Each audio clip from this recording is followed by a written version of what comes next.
Hello everyone. This is your friend from Naruto Audio Fanfics, and we are back once again with a brand new fanfic. Which is what if Naruto Uzumaki lived his life another way? Childhood, battles, bonds and a harem of powerful women, Naruto times Hinata times Sakura times Ino times Tenten times Tamari times Anko times Kurenai times Tsunade times Shizune, Part 1. If you enjoy this story, don't forget to hit the like button, thumbs up, and subscribe to the channel for more amazing Naruto fanfics like this. So without wasting any more time, let's start today's fanfic. A 6-year-old boy is wandering through the park, looking for anyone who is willing to play with him. For as long as the boy can remember, he has been shunned by everyone, sometimes to the point that parents and children alike would hit him if he got too close to them. The boy looks slightly dejected, seeing the usual reaction from everyone whenever he came within 10 meters from them. Suddenly, he hears someone sobbing somewhere. Turning his head searching for the source of the voice, he sees a pink-haired girl crying under a tree. Walking over, he tries to comfort the girl. Hey, what's wrong? Who are you? My name is, it doesn't really matter. Why are you crying? The other girls were picking on me. Why did they do that? Because I have a big forehead, I am ugly. No, you're not. Your forehead is so big and wide, it makes me want to kiss it. You don't think I'm ugly? No, you're really pretty. What's your name? My name is Haruno Sakura. You haven't told me your name yet. My name is Uzumaki Naruto. Naruto-kun. Thank you. I feel much better now. Do you want to play together tomorrow? We can meet here at 3 in the afternoon. You want to play with me? Okay, I'll be here. It's really late. I have to go home now. Bye Naruto-kun. Bye Sakura-chan. I'll see you tomorrow. Putting his hands behind his head, Naruto smiles as he watches the back of Sakura as she walks away. He turns and leaves the park when he can no longer see the girl, excited to tell the old man that had been taking care of him about the new friend he met. Meanwhile, as Sakura reaches home, she is all excited about telling her mother of the new friend she met in the park. Well, Sakura, you look happy today. I met a new friend today. Oh, what's your friend's name? Uzumaki Naruto. What? Sakura. That Naruto is a bad person. You shouldn't see him again. A bad person. But he was so nice to me today. Sakura, you don't want to be near that boy. I'm your mother. I would never do anything to hurt you. Oh, okay mom. I promise I won't see him anymore. I'll just play with Ino-chan tomorrow then. That's a good girl, Sakura. Come on, dinner is ready. The next afternoon, Naruto rushes to the park excitedly as soon as he finished lunch, hoping to find his new friend. The old man was too busy yesterday, so he didn't stop by at Naruto's place to check on him, but that still didn't dampen the boy's enthusiasm. The looks that everyone is giving him don't bother him as much as they would normally, as the only thing in his mind is the pink-haired girl he met yesterday. When he finally reaches the spot he met the girl a day ago, he takes a quick look at the clock near him, showing him that he is a few minutes early. He sits down under a tree and waits for Sakura to show up. Taking a glance at the clock every now and then, he starts becoming more and more nervous as the minutes pass by. Eventually, he hears a familiar voice about an hour after when Sakura was supposed to show up. He sees the pink-haired girl with a blonde girl talking and laughing as they approach him. Thinking that the girl is going to introduce him to a new friend, he runs up to greet her excitedly, completely forgetting how late the girl is. Hi Sakura-chan. Hey, Sakura, do you know him? No I don't Ino-chan. I have no idea who he is. It's me Naruto. Don't you remember Sakura-chan? No, I don't know you at all. But, hey, cut it out. She already said she doesn't know you. Leave us alone. Tears start welling up in Naruto's eyes as he looks at Sakura one last time. Seeing the tears, Sakura quickly looks away, trying to be as steel-hearted as she can until the boy finally leaves them. Dropping his head, Naruto turns around and runs away, trying desperately to keep the tears from falling. He keeps on reminding himself to stay strong and not give the people the pleasure of seeing him break down. As soon as the boy is out of sight, Sakura sighs and looks at the ground uncomfortably. What was that all about, Sakura? Remember the boy I told you before? He's the boy. Yeah, when were you supposed to meet him again? 3. He waited an hour for you here. I don't think so. I mean, he must have other friends too, right? He must have been playing with them while he was waiting for me. Doesn't look like it. I think he's by himself. Look at how the people are all glaring at him as he walks past them. That was really mean, Sakura.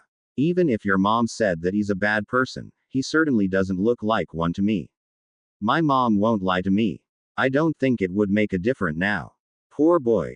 I really feel sorry for him. All right already. I know I was mean, but mom said I should stay away from him. I know. No need to get angry at me. I'm not yelling at you or anything. I'm sorry, Ino. It's just that I feel kinda bad for what I did. Oh well, what's done is done. Let's go and have some fun. I bet it'll make you forget all about it. Right. Let's go. Naruto runs away from the park with a mist over his eyes. He doesn't care where he is going, as long as it's away from the park. When he finally calms down again, he finds himself in a completely unknown neighborhood. He looks around in fear as the people all look at him in confusion rather than hatred. They all seem to have a strange look in their eyes, and the boy soon realizes that their irises are completely white. Frantically looking around, he finds himself surrounded by these white-eyed people, and beyond them is a wooden fence surrounding this huge house to his left. Suddenly, he finds one familiar face in the crowd, someone whose eyes isn't white. Gigi. Save me. Naruto-kun, what is he doing here? The old man says, looking toward the source of the scream. So he's the famous Naruto, the person who was talking to the old man says.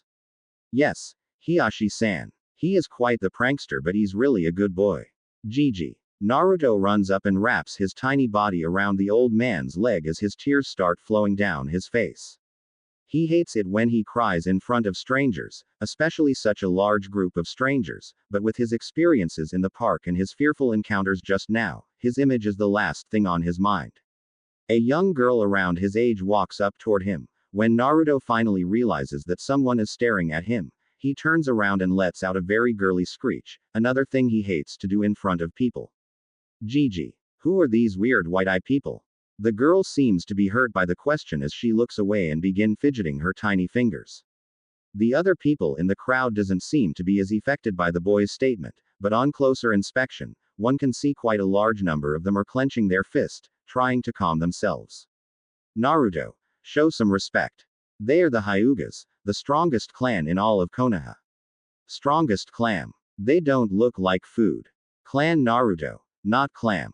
A clan is a ninja family. Oh, so they are all ninjas. That's right. Good. Then all of you should back off, because you're all going to be working for me one day. I'm going to become the Hokage when I grow up. Hokage-sama. Hiyashi asks. Ever since I met this boy, he's been saying that his dream is to be the next Hokage. I see. Oh, Ahaya Gonzaimasu, the little girl whispers. Oh, hello. I'm sorry about what I said earlier. It's not that I think your eyes are weird or anything. You just surprised me, that's all. It's okay. Naruto-kun, Hiyashi says. What do you want, Oji-san? Oh, Oji-san, Hiyashi says, turning toward the Hokage. Naruto has a very interesting way of greeting people. I see. Well, Naruto-kun, do you want to become friends with my daughter Hinata? Yeah, I always want to make new friends. Arigato Naruto-kun, the little girl says. Stopping his eager nodding, Naruto turns toward the girl who had surprised him before. His face is etched in confusion for a few moments until realization dawns on him. Oh, so you must be Hinata-chan. Hi, my name is Uzumaki Naruto, future Hokage. Ganbar Naruto-kun. Naruto flashes a smile toward Hinata and she starts fidgeting her fingers again while looking away blushing. Seeing how the two are bonding, the adults slowly walk away and let the two young kids enjoy themselves. The two continue to talk and laugh with each other, and Hinata is enjoying the moment so thoroughly that she unknowingly ignores the tug at the hem of her long jacket until the person starts crying. Hanabi-chan. Oh, please don't cry. I'm sorry for ignoring you. Is that your little sister Hinata-chan? Yeah, her name is Hanabi. She's just 1 year old. Come on, Hanabi-chan, don't cry. I'm sorry for keeping your sister from you. Eyes finally drying up, Hanabi takes one look at Naruto and clutches onto her sister's leg while glaring at Naruto with a pout. Chuckling nervously, Naruto scratches the back of his head, having no idea how to deal with this situation. I don't think Hanabi-chan likes me too much. She is always like this with strangers. Give her a little time and she'll warm up toward you. Are all girls like that? What do you mean, Naruto-kun? Do all girls need time to know the boy before she starts liking him? I guess. Why? Well, I met a girl at the park yesterday and she promised me that she'll play with me today, but then she comes an hour late with another girl and starts pretending she doesn't know me. Maybe she's shy about letting her friend that she have a boyfriend. Boyfriend. Well, you are a boy and you are her friend, right? But, boyfriend. Hinata looks toward the boy in confusion as Hanabi looks back and forth between Hinata and Naruto, trying to gain their attention again. After a few moments of thinking, Hinata finally understands what Naruto is talking about. No, I don't mean it like that. I just mean a friend who is a boy. Oh, you scared me for a moment there, Hinata-chan. Seeing how Naruto is patting his chest with one hand while wiping the imaginary sweat off his forehead with the other, Hanabi starts giggling at his antics. Hinata shows a gentle smile as she watches Naruto bends down and start playing with the younger Hyuga. Suddenly, an idea strikes her and she glances toward Naruto and waits for him to start paying attention to her again. Hinata-chan, is there something wrong? No, I was just wondering if Naruto-kun would want to go to the park with me tomorrow. Maybe we can even meet this girl you are talking about. The park again. Don't worry, I won't ignore you like the girl today. Are you sure? Of course. You're my friend Naruto-kun. It looks like you are Hanabi-chan's friend too. Yeah, she warmed up to me pretty fast. Okay, what time do you want to meet tomorrow? How about 2? Okay, 2 o'clock it is. While the kids are playing together, the Hokage and Hiyashi watch on with a small smile on their face. Hearing about their plan for tomorrow, Hiyashi gestures toward one of the guards and orders him to keep an eye on Hinata tomorrow but not to interfere with them unless absolutely necessary. The kid looks so much like him, even his personality. Yes, that is quite true. Naruto-kun also has a way of changing people around him for the better. I have to agree. I haven't seen Hinata this happy before, Hiyashi says before looking around, though I still wonder how the kid managed to barge into the Hyuga compound like that. I will have to talk to him later about that. Anyway, my business here is done. I probably should get Naruto-kun home as well. It's getting late, we shouldn't intrude any longer. Oh no, it's no trouble. It's an honor to have you visit us today, Hokage-sama. Please tell Naruto that he is welcome to come whenever he wishes. Thank you, Hiyashi. Come on, Naruto, we're going. Okay. See you tomorrow, Hinata-chan. Bye, Hanabi-chan. The next afternoon, Naruto rushes to the park again, hoping that his luck will be better this time around. Remembering his conversion with Hinata yesterday, Naruto is hoping that he can see Sakura again today so he can introduce her to Hinata and perhaps she won't be as shy anymore. In fact, he is hoping that Sakura would introduce him to her friend and they can all play together. When he arrives, he sees Hinata standing there with a teenager standing next to her. Seeing the boy, the teenager nods toward Hinata before disappearing. Hi Hinata-chan, who's that? Chichi-Yui felt that he should send someone to watch over us in case we get into trouble. Oh, so what do you want to do, Hinata-chan? Do you see your friend around? Maybe you can introduce me to them. I don't think I see them here. Suddenly, he hears 2 familiar voices coming toward them. The girls are so engrossed in their conversation that they don't realize 2 people running toward them. The 2 girls only realize their existence when Naruto calls out right before they collide. Why don't you watch where? Hey, you're the boy from yesterday. Ino says. Hello, Naruto says hesitantly. Naruto-kun, I would like to apologize for yesterday, Sakura says. It's okay. I understand that you were a bit shy. You don't want your friend to know that you have a friend who is a boy. Hinata-chan told me yesterday that girls are like that. Then you must be Hinata, right? Ino says. Yes, Hinata says, hiding partially behind Naruto. See Ino, I told you he had other friends with him yesterday. Actually, I met Hinata-chan after I left the park yesterday. Oh, Sakura says meekly. The 4 look at each other awkwardly. While she has warmed up toward Naruto yesterday, Hinata is still very shy around strangers. Ino told her parents about what happened at the park yesterday.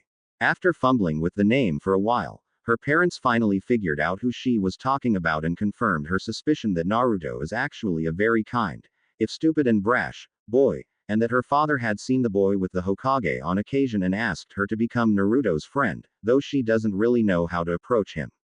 Sakura had since found out from her mother that she was angry with something else that day and that she was surprised that a boy had approached her precious daughter and allowed Sakura to befriend the boy again. What Sakura doesn't know is that Ino's parents had a lot to do with her mother's change of heart. Naruto is trying to figure out if the two girls would be willing to be friends and play with him. So, Sakura, aren't you going to introduce me to your friend? Oh, Ino-chan, this is Naruto-kun. Nice to meet you, Naruto-kun. Nice to meet you too, Ino-chan. Why do you look so happy all of a sudden? Ino asks. Because now I have 3 friends. 3. Sakura says. Yeah, Sakura-chan. You, Hinata-chan, and Ino-chan. What about your other friends? I don't have other friends. But that's okay, because I have the 3 of you. Oh yeah, Hanabi-chan is my friend too, so I have 4 friends.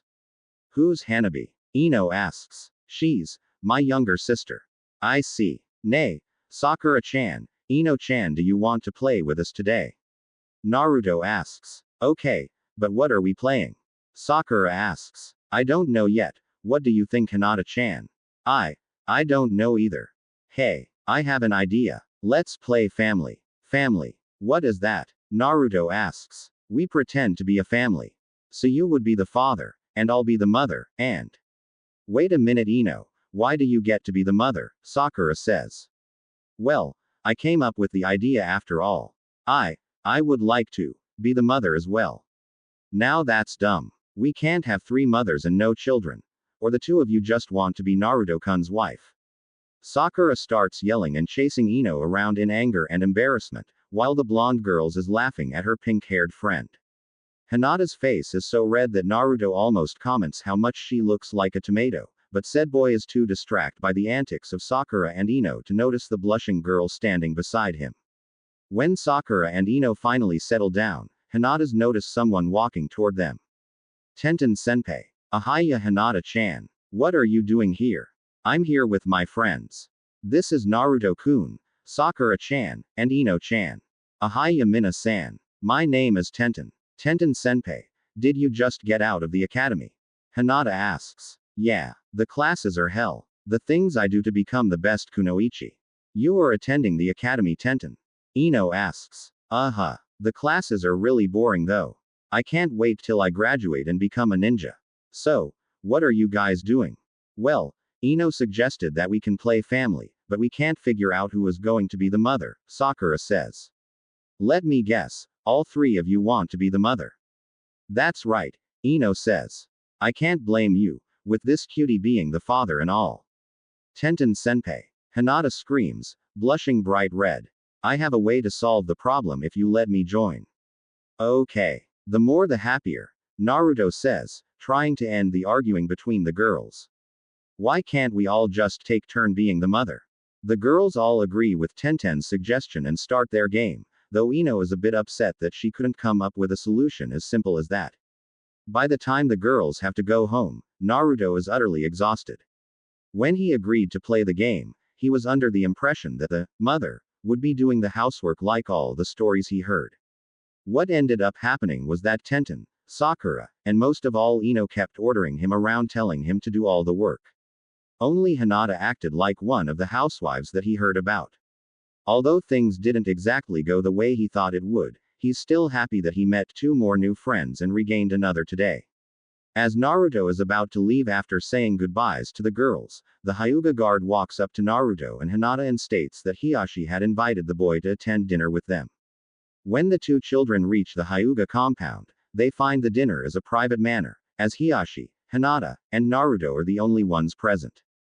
Hiyashi explained that Hanabi would be there as well, but she would move around in excitement as soon as she sees Naruto, so Hiyashi decides that it's best if he let the other clan member take care of Hanabi today. So, what did you 2 do today? Hiyashi asks, looking up from his meal. Hinata-chan and I played family today with Sakura-chan, Ino-chan, and Tenten-chan. Played family. Hiyashi says. Yeah, Hinata-chan, Sakura-chan, Ino-chan, and Tenten-chan took turns being the mother and I was the father. I see. So, do you like your wives? Ino-chan was too bossy, Sakura-chan and Tenten-chan too. I like Hinata-chan best. So when you grow up, would you like to marry Hinata? Chi-chi Yui. Hinata screams, blushing. I would love to marry Hinata-chan, Naruto says, ignoring Hinata's reaction. Hearing what Naruto said, Hinata busies herself with the bowl of rice in front of her. She feels so embarrassed that she is suffering from one of the bad cases of blushing again. Though secretly in her heart, she is overjoyed with what Naruto said, even if Naruto had no idea what he was talking about. While Hiyashi is interrogating Naruto, Ino is giving her account of what happened today, and faces a similar question from her parents. So, what does my little princess think of Naruto-kun? Inoichi asks. He is really funny and nice, he did everything I asked him to do when we were playing family. How would you like Naruto-kun to become your real husband when you grow up? I don't know. I still think Sasuke-kun is cooler, but he doesn't treat me anywhere near as nice as Naruto-kun. I can't decide yet, but I think Hinata-chan likes Naruto-kun a lot more than I do. I'm done now. Dinner is delicious like always, mom. I'm going to my room. Yamanaka Inoichi watches his daughter's back as she heads upstairs. As soon as their daughter is out of the earshot, his wife hits him on the back of head. What are you trying to do? Force our daughter to marry Naruto? While I don't have anything against the boy, I'd rather let Ino pick someone she actually likes, not someone forced upon her by her own father. I just wish that she would get her mind off of. I don't like that Uchiha any more than you do, but that doesn't mean you should force someone on her. Alright. I won't mention it in front of her again, Inoichi says, putting up his hands to placate his wife. Good. As soon as Sakura gets home, her mother begins bombarding her with questions. Being her tired self, the last thing on her mind is showing respect to her mother. She walks right past her mother and props herself onto the sofa. Young lady, are you even listening to me? Mom, I'm really tired, Sakura whines. I take it you had fun today. Yeah, Naruto-kun was there with Hinata-chan. Hinata, as in Hyuga Hinata. Yeah, I think so. I mean, only the Hyugas have those white eyes, right? So what happened? We wanted to play family, but we couldn't decide who will be the mother, but then Hinata-chan's friend Tenten-chan showed up and suggested that we should take turn.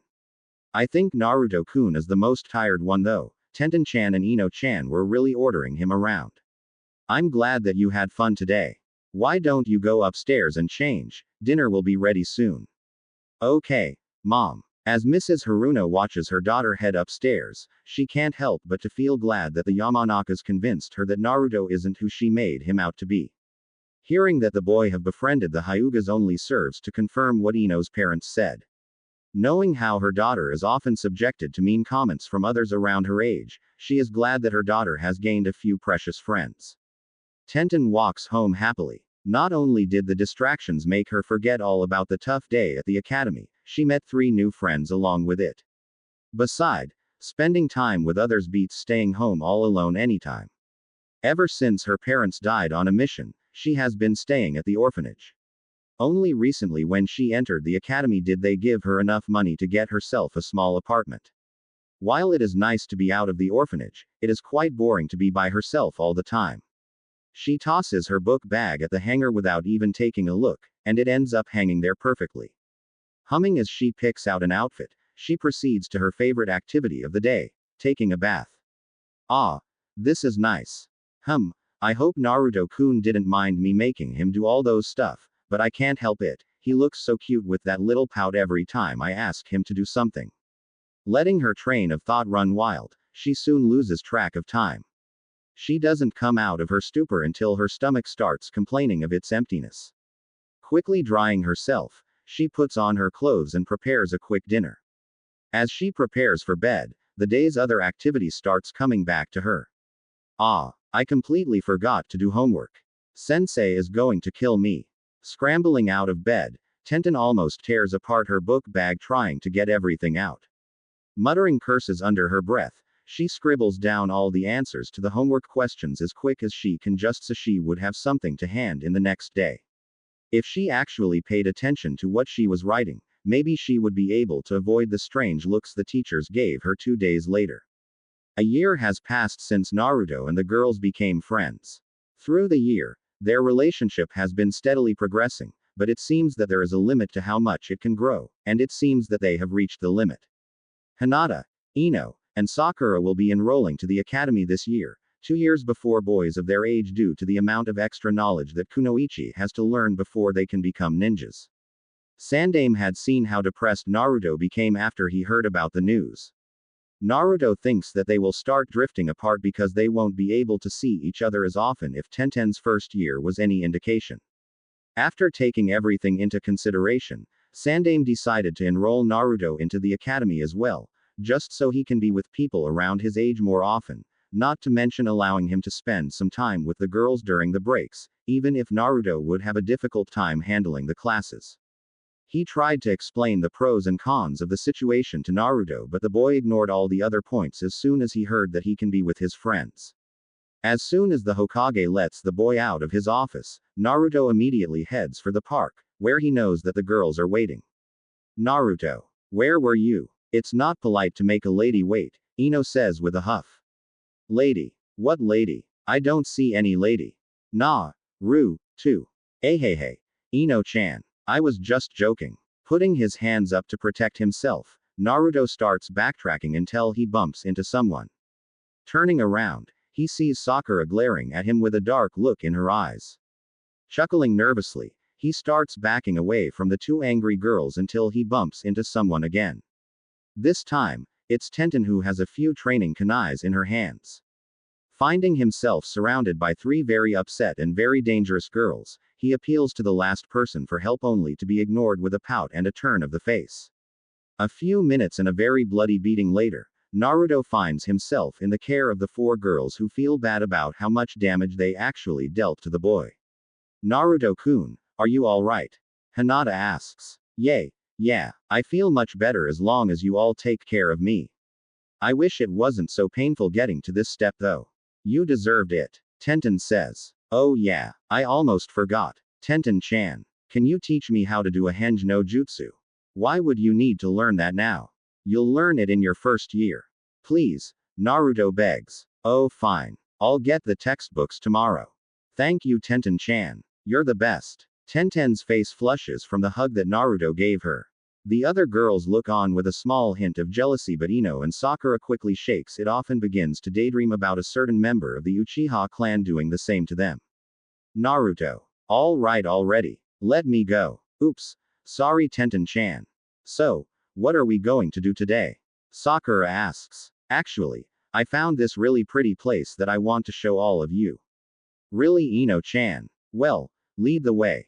Naruto says. Ino ends up taking them to a flower field near the walls of the village.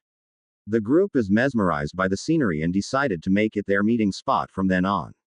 When it's time for them to leave, Naruto reminds Tenten about the lesson again, which Tenten responds by throwing one of the wooden practice shuriken at Naruto's forehead for being so troublesome, but says she will come and get the shuriken back from Naruto the next day, sealing the promise. The next day, Naruto arrived at the flower field half an hour early, excited to get the lesson started and for his plan to begin. The girls still didn't know that he would be joining them in their first year and he wanted to keep it as a surprise. Hinata arrived about 15 minutes later with her guardian and Sakura and Ino arrived minutes later. Tenten arrives a few minutes later than usual since she had to get the books from her home before coming to the field. As Tenten starts explaining the basics to Naruto, the other girls starts creeping in from their games so they can learn some of the basic shinobi knowledge and get a head start against the other people in their class. This becomes their routine for the next week until the first day of academy begins for Hinata, Ino, and Sakura.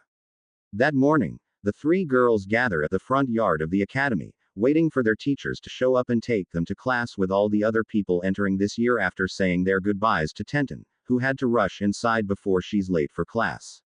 In their nervousness, they failed to notice a blonde dressed in orange from head to toe sneaking around the crowd to get near them so they would be put into the same class.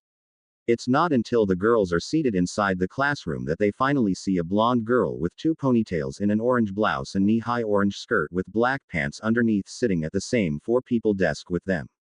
Before they can say about it, the teacher has begun her lesson, so the girls wait until the end of the class to confront the girl. Naruto. What do you think you're doing? What do you mean, Sakura-chan? My name is Sarutobi Naru. I'm a distant relative of the Hokage. Naruto. Drop the act.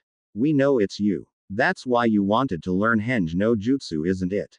Ino says. Hi girls, how was your first day so far? Hey, who's your new friend? Tenten asks. Tenten senpai. This is Naruto, Hinata says. What? You're Shish. You'll get us all in trouble, Ino says, putting her hand over Tenten's mouth. Naruto, if we get into trouble because of you, I'll beat you up so bad. I know. That's why you girls have to keep this a secret. Gigi told me the same thing this morning and he's willing to cover for me. Fine, but don't say we didn't warn you, Naru-chan, Sakura says. What are you girls doing after school today? Tenten asks. I'm going to Ino-chan's place to study. Hey, why don't we all go to Hinata-chan's place to study? Naru says. Her house is huge. I'm not sure if her father would allow us to, Tenten says. I'm sure Hiyashi Oji-san won't mind. Oji-san. Three of girls asks at the same time, looking toward each other. Naru-chan always calls Chichi Yui that, Hinata explains.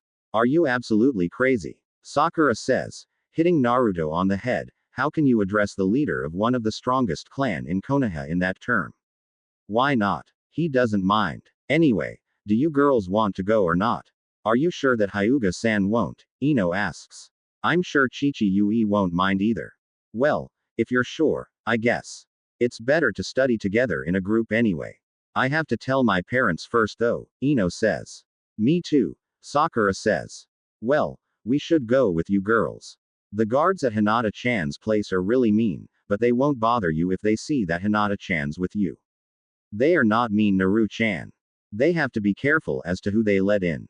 They're doing their job. Tenten senpai is right, Hinata says, defending the other members of her family. Whatever. I still think they are mean. Anyway, meet at the yard after school. Okay. I have to go back to class.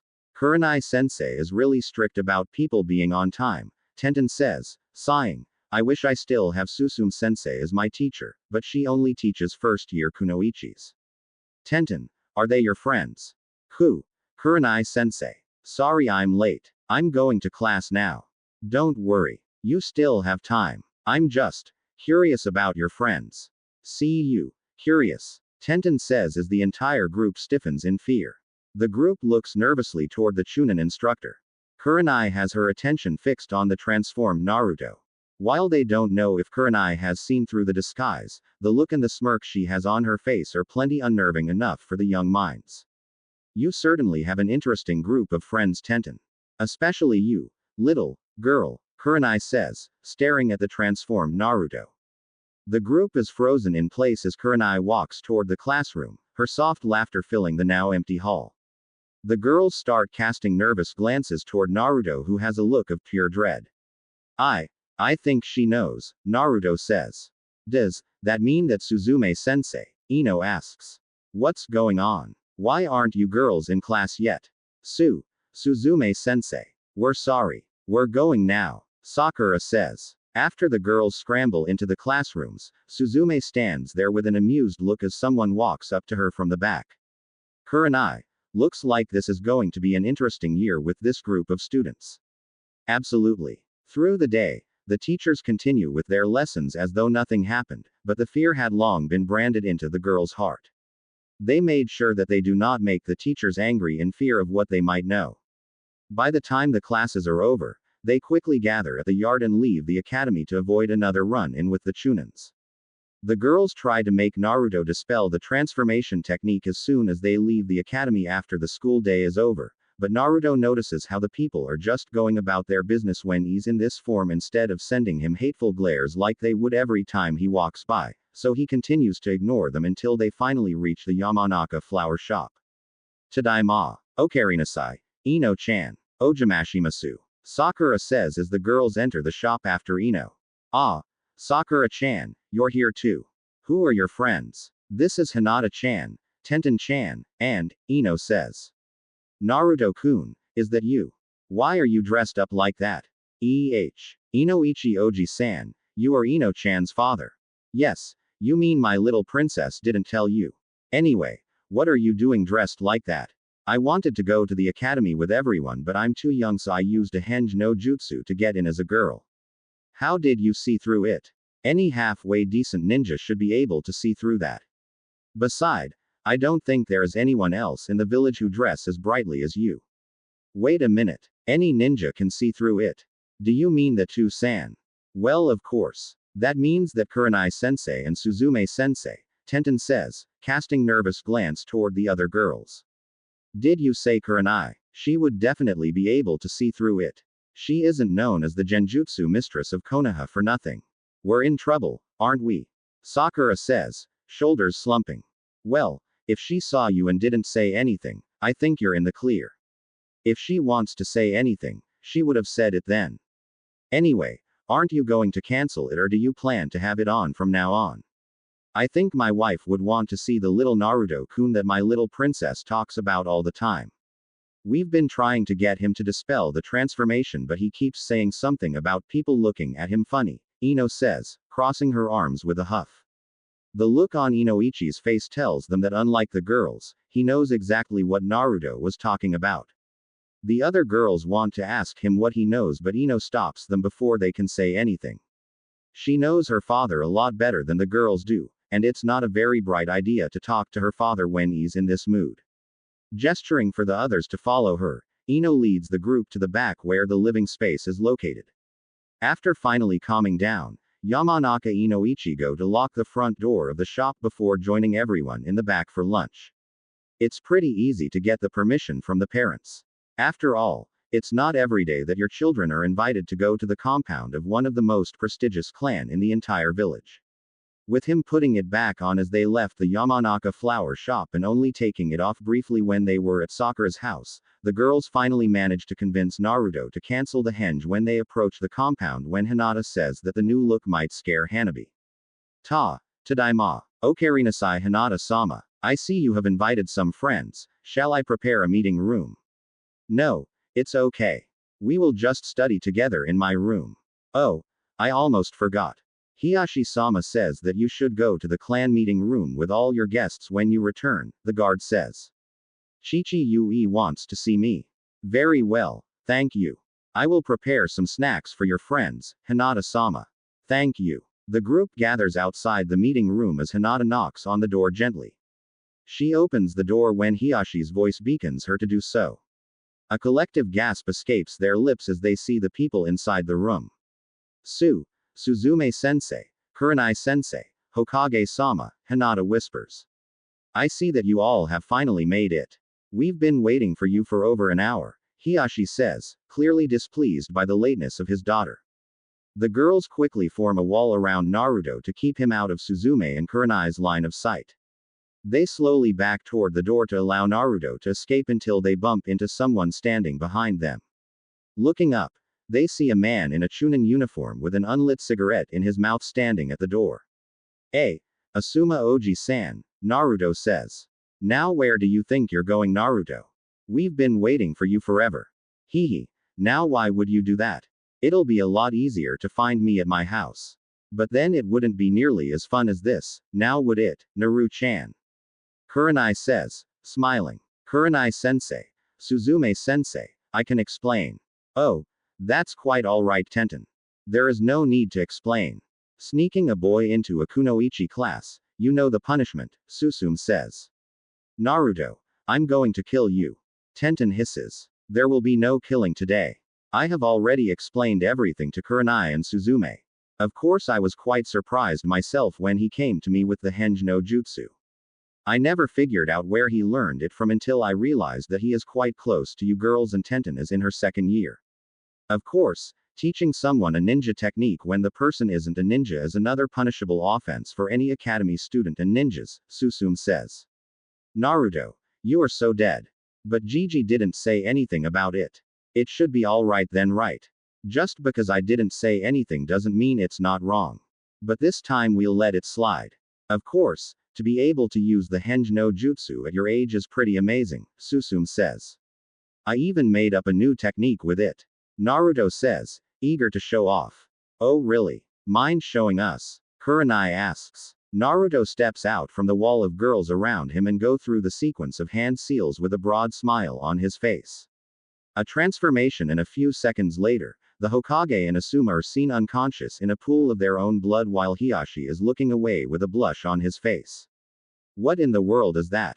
The girl screams. That's my new technique, Oiruku no Jutsu.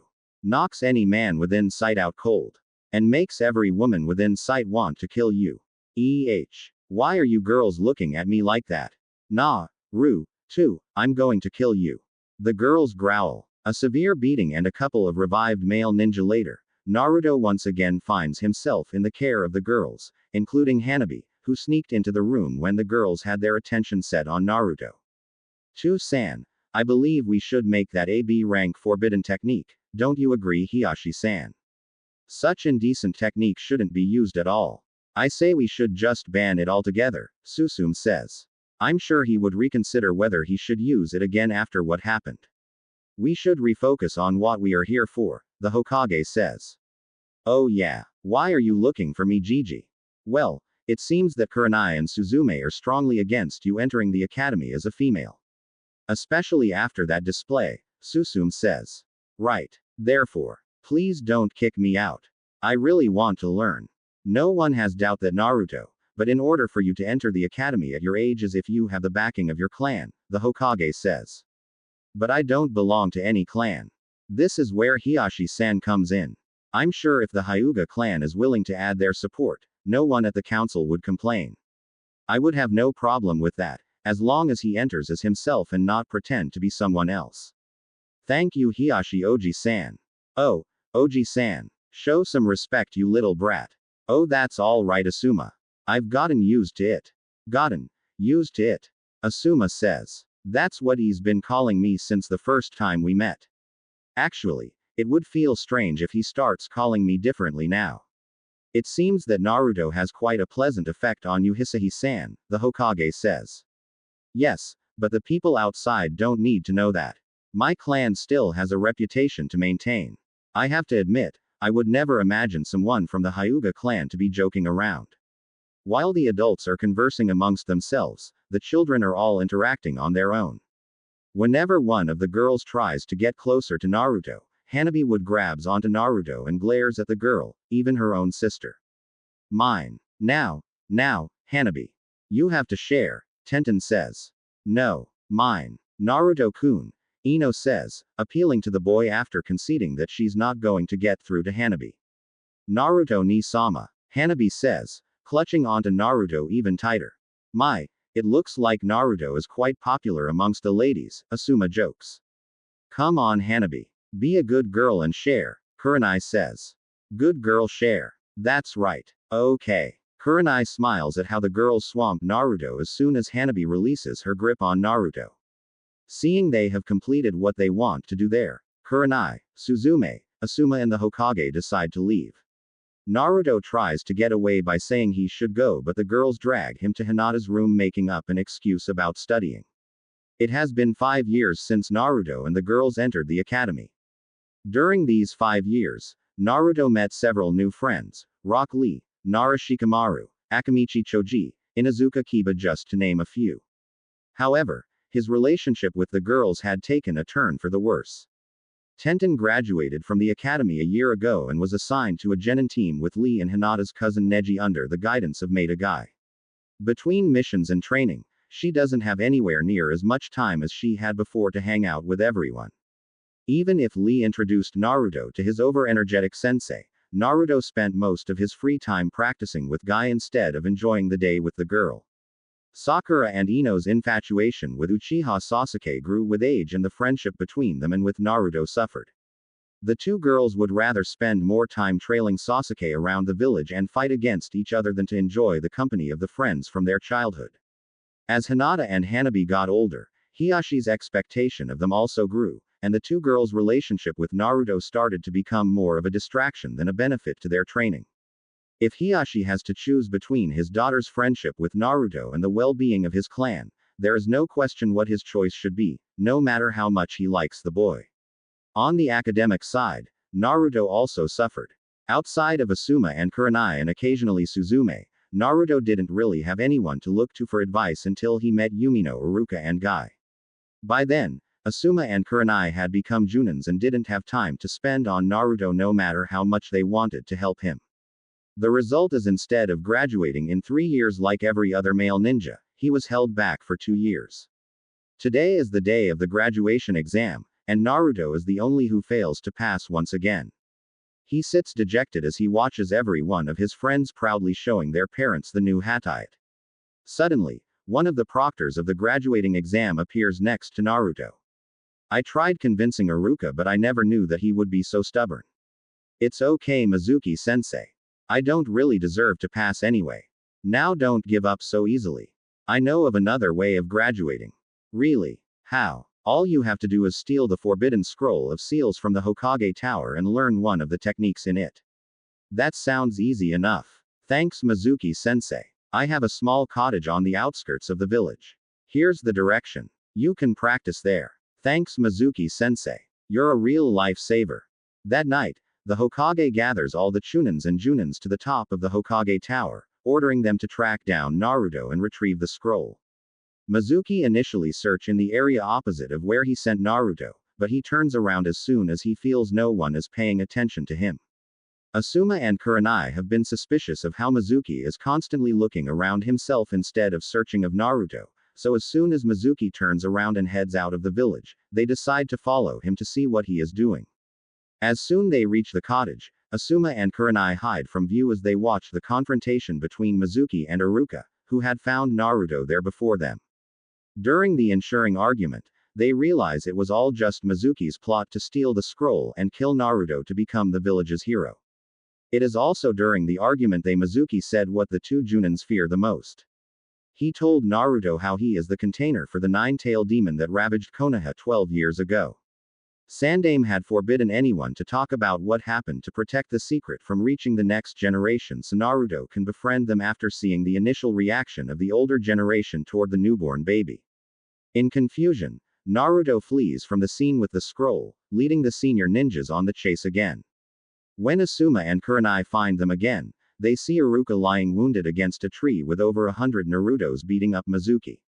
Seeing there is nothing for them to do there, they nod toward each other before returning to the Hokage and submit their report. Naruto is sitting in the Hokage's office handing in his ninja registration form. The Hokage has been looking at the form, more precisely at the picture in the form, for a good few minutes already. He really doesn't know how to react to what he's holding in his hand as Naruto continues to brag about his artistic talent. Take the picture again. What? Anyway, what happened to your hatite? I don't want to wear it until tomorrow. It might get damaged. Suddenly, the door creaks open and the Hokages shift his focus toward whoever is barging into the meeting. A boy charges into the room challenging the Hokage, but he trips over himself in less than 2 steps. Following close behind him is a man dressed in black from head to toe with a pair of sunglasses. Ow. Is this some sort of trap? The boy says. Are you all right, honorable grandson? By the way, there are no traps in this room. It's you, isn't it? You're the one that tripped me. The boy says, scrambling up and pointing at Naruto. You trip over yourself. You idiot. Let him go right now. He's the grandson of the Hokage. The man with the sunglasses says. Grandson. That's right. Hit me if you dare. What does that have to do with me? The Hokage can only sighs as he watches Naruto pummel his grandson on the head. In his mind he knows that this could mean nothing but trouble. In the blink of an eye, Naruto is already out of the room, and when the trainer starts looking for the Hokage's grandson, the Hokage notifies him that the youngster has followed Naruto outside. In the streets of Konoha, Naruto is becoming more and more annoyed with each step. Not only did the little brat disrupt his meeting with the Hokage, now he's trying to follow him around with his pathetic attempt in stealth tracking. Stop following me. Your Kakurmino no Jutsu is awful. Hey, so you can figure out where I am. You are exactly the person I'm looking for, Oyabun. What? But you have to teach me your Oiruku no Jutsu so I can beat the old man. Please, Oyabun. Oyabun. Well, since you put it that way. By the time the trainer is out searching for his student, Naruto and his new follower are already moving all around town on their research trip. After numerous unsuccessful attempts to gather as much information as they can, they finally decide to put their knowledge to use and practice in one of the many training grounds in the village. After the young boy finally grasps the basics of the technique, Naruto decides that they should take a break.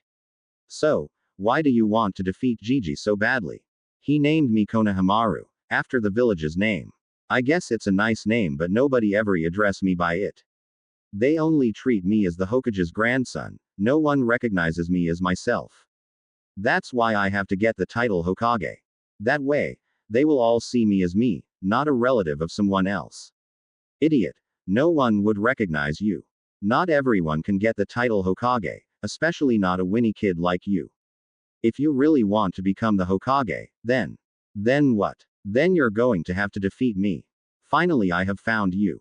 Turning around, Naruto and Konahamaru find the trainer standing on one of the branches behind them. As soon as he jumps down from the tree and tries to convince Konahamaru to leave with him, Konahamaru tries his newest technique on his unsuspecting trainer. Henge. Oiruku no Jutsu. That's odd. How come it's not affecting you? This technique is unacceptable. I am a gentleman, I will not fall for such low-class technique. Let's go, honorable grandson. If you stay with this kid any longer, you'll become an idiot like him. Only I can guide you to the shortcut on becoming the Hokage, the trainer says, pulling Konahamaru away by his scarf. No, I'm not going. Kage Bunshin no Jutsu. Che, I'm not a weak ninja like Mizuki. You're not even close to my level. Bring it on, I'll show you what a real ninja is like. Henge. Surprised by the unconventional technique, the trainer can only stand frozen in his spot as dozens of transformed Narutos surround him, using their charm to cause a massive nosebleed to the trainer. Watching with his crystal ball from afar, the Hokage can only shakes his head in disbelief as he contemplates the effect the new technique would most likely have on him if he was the one subjected to it. I call this move, Harem no Jutsu. Darn it. I can't even beat the stupid trainer. I really want to be recognized by the village. Why? I already told you, it's not that easy. Only when you are recognized by everyone in the village as the strongest ninja will you gain the title Hokage. I have to go through a lot just to get one person's recognition. I suggest that you prepare yourself. There is no shortcut to be recognized by the people. Who do you think you are, lecturing me like that? From now on, I'm not your follower anymore. We are rivals. Well, I'm going to be one step ahead of you starting tomorrow. I'll become a ninja, but when the time comes, we'll fight for the title of Hokage. I'll be waiting for you, Konahamaru. The next morning, Naruto has a bored grin on his face as he sits at his normal seat in the academy classroom. He watches as the other students slowly fill up the room. Eventually, Shikamaru, Choji, and Kiba enter and, spotting Naruto, walk over toward him. Naruto, what are you doing here? This meeting is for graduates only. I know you're lazy, Shikamaru, but I didn't know that you're blind too. You see this? I'm a ninja just like the rest of you. How did you manage to get your hands on that? Not telling, dog boy. On the opposite corner of the room, Hinata watches them with a small smile as the group continues to argue. Suddenly, everyone's attention is drawn toward the door as Sakura and Ino burst into the room with another one of their stupid spats. Seeing Sasuke at his seat next to the window, they run down the steps toward the table. Knowing better than to get in their way, Shikamaru, Choji, and Kiba quickly gets out of the way, but Naruto is too dense to realize the danger. Thinking they are there to greet him, Naruto is about to wave toward them when they push him out of the way, fighting for the seat next to Sasuke. His anger flaring from the treatment, he jumps on top of Sasuke's desk and enters into a staring contest against Sasuke. Suddenly, the person sitting in front of Sasuke leans back, knocking Naruto right on top of Sasuke, their lips slamming together. There is a moment of silence and the only sound heard is the gagging noise from Naruto and Sasuke. Suddenly, Naruto feels a chakra spike from his left, where all of Sasuke's fangirls in the class are gathered. The following beating is so severe that Shikamaru, Choji, Kiba, and Hinata do not want to look toward him and see the carnage. When Iruka enters the room and see the battered and bruised Naruto moping at his seat, he can only imagine what kind of prank Naruto pulled to get anyone so angry. Now that you are all here, I wish to congratulate all of you on passing. I will now assign you all to your Genin squad. Everyone's focus is on Iruka as soon as the words left his mouth. So much so that he curses under his breath about how this is the most focused they had been ever since he started teaching them. Even Naruto seems to have miraculously recovered and is paying 100% attention. As the list is being read off, all the boys' attention starts to slip as the anticipation and disappointment begins to build for the girls. Team 7, Uzumaki Naruto, Haruno Sakura. Yeah, I'm doomed, Sakura mutters while thinking to herself, there is no chance Sasuke-kun will be on my team now. And Uchiha Sasuke. Why me? Naruto mutters. Yeah, take that Ino. Great, I'm stuck with those two fools. Team 8, Inuzuka Kiba, Hyuga Hinata, and Aburame Shino. So, Hinata-chan and Dog Boy are on the same team, Naruto says, looking toward where Hinata is sitting. I feel bad for Hinata-chan, Ino says. Team 10, Yamanaka Ino, Nara Shikamaru. Huh, not lazy boy. Serves you right Ino pig, Sakura says, snickering. And Akamichi Choji. No, not him too. There has gotta be some sort of mistake. Don't be so down Ino-chan. Shikamaru and Choji aren't that bad. Be quiet Naruto. Nobody asked you. Sorry. Ino-chan. All right. You should all go and get some lunch, Iruka says, putting down the list. The Junin instructors will be here to pick you up in a couple of hours. Everyone in the room slowly files out and regroups into their assigned teams to get more familiar with each other. Naruto happens to find Sakura wandering around in the courtyard. Without a second thought, Naruto walks up to her. Hey Sakura-chan. Do you want to have lunch together? I mean, since we're in the same team and all, I thought that maybe we can hang out together again like we used to. Naruto, can't you see that I'm busy? Arg, what would Sasuke-kun think if he sees us together? But Sakura-chan. No, Naruto. Do you know how annoying you are when you keep bothering me like this? Sorry. Lowering his head, Naruto turns around and walks away from her to find a quiet place to eat by himself. However, he manages to find Sasuke eating in one of the halls inside the academy. Sneaking up behind him, Naruto jumps Sasuke from the back, knocking down the shades. Ino's team happens to be nearby and saw Naruto sneaks in, but with the shade in place blocking the interior, Ino can only wait for any sign of either one coming out victorious.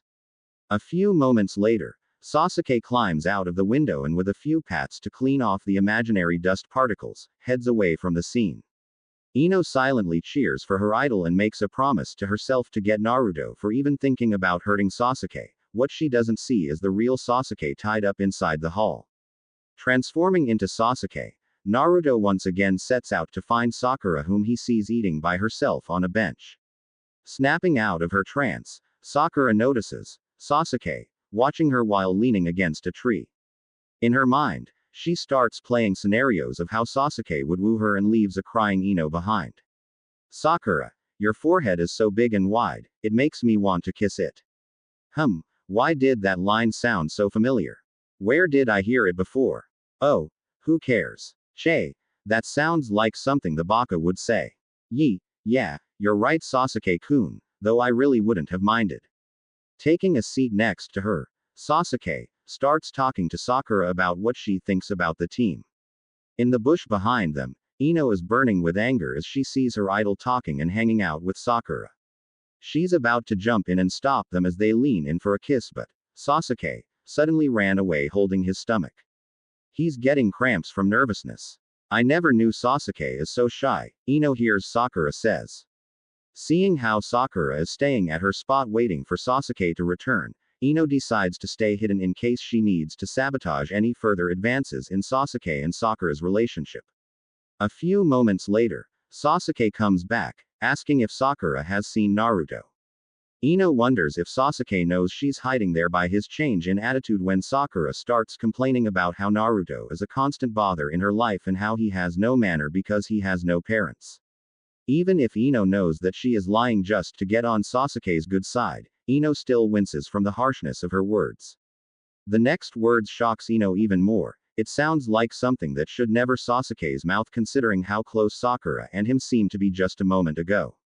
You're annoying. Stop bothering me. The look on Sakura's face almost makes Ino want to go out there to comfort Sakura and give Sasuke a piece of her mind. Just before she marches out, however, she remembers the rivalry that has developed between Sakura and her over Sasuke. Just because Sakura decides to get on Sasuke's bad side, that doesn't mean she has to join her. Ino stays in the bushes and watches as Sasuke starts his search for Naruto again. She wants to follow him, but one glance at Sakura changes her mind. She has to talk with Sakura, and it's not like Sasuke would disappear if she lets him out of her sight for a moment. Once she's certain that Sasuke has left, Ino marches out of her hiding spot and confronts Sakura. Sakura, how can you say all those awful things about Naruto? He's our friend, you know. Ino, what are you doing here? You're lucky that I'm the one listening and not Naruto. It's bad enough that we've distanced ourselves from him. If he finds out that you're saying those things about him, he'll be crushed. It wasn't that mean, was it? Beside, the entire village hates him for pulling all the pranks. It's just proof that what I said is the truth. Did you really think that Naruto is as bad as he shows, or did you forget that Naruto is the first amongst us to learn Henge no Jutsu? What do you mean? Arg. For someone with such a large forehead, you're not very bright. Naruto is only putting it up for show to get attention. Didn't you realize that he starts acting this way when we stop hanging out with him? Well, if you feel so bad about it, why don't you go back and hang out with him? Do you even know what you are saying? Why do you have to cover one lie with another?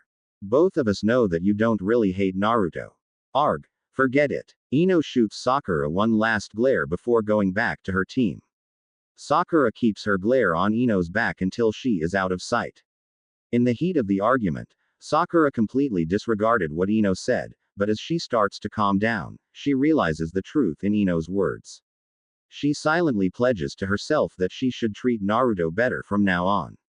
Suddenly, she sees Naruto walking up toward her. Forcing herself to smile, Sakura waves awkwardly toward him. Hi Naruto. Hearing her, Naruto casts a confused look toward Sakura. He hesitates, then runs back toward the academy holding his stomach. Seeing his reaction, or the lack thereof, Sakura trembles in anger, but forces herself to calm down by taking deep breaths. Grumbling, she walks back to the classroom and waits for Sasuke and her team's Junin to show up. Sakura and her team are sitting in the classroom, each becoming angrier with each passing second. The other teams had all left with their sensei hours ago, and they are the only team remaining in the room. Snickering, Naruto picks up an eraser from the blackboard and places it above the sliding door. Sakura scolds him mildly, but she's enjoying the prank herself. Sasuke mutters at his seat about how pointless it is since there is no way a Junin will fall for such a childish trick. Naruto is about to turn and yell at Sasuke when the door opens and a silver-hair ninja peeks inside and the eraser hits him in the head, sending chalk dust all over his body. Seeing the ninja's reaction, Naruto is laughing out of his mind and Sakura is apologizing for his action on the outside but is cheering on the inside considering how late he is while Sasuke is staring wide-eyed at the ninja for not catching such a simple trap.